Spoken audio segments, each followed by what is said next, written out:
Празната државна каса ќе се полни од нови задолжувања, борч кој нема да можеме да го вратиме, предупредува опозицијата.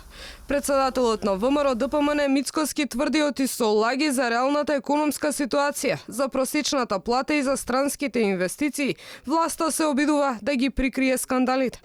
Тој потенцира дека ако владата проложи со ова темпо во ист правец, не ни бега грчкото сценарио, односно опасност од банкрот поради голем број на задолжувања.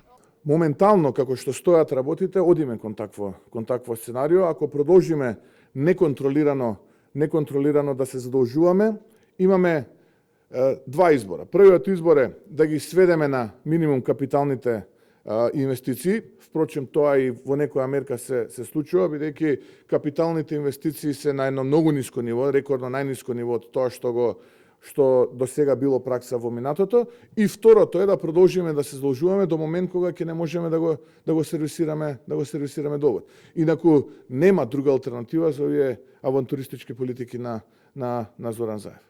Мицкоски тврди оти Заев како неформален министер за финансии намерно не ги троши сите пари за капитални инвестиции, за потоа со оние кои ќе останат директно да ги префрлува како трансфери до граѓаните, односно гласачите. Доколку до крајот на годината дефицитот се реализира онака како што бил планирал, тогаш капиталните инвестиции нема да надминат стапка на реализација поголема од 50%. Тоест, да сумирам, ќе недостасуваат некаде околу 200 милиони евра кои што биле потребни и кои што биле планирани за капитални инвестиции во Република Македонија. Вистинското прашање е каде ќе отидат тие пари.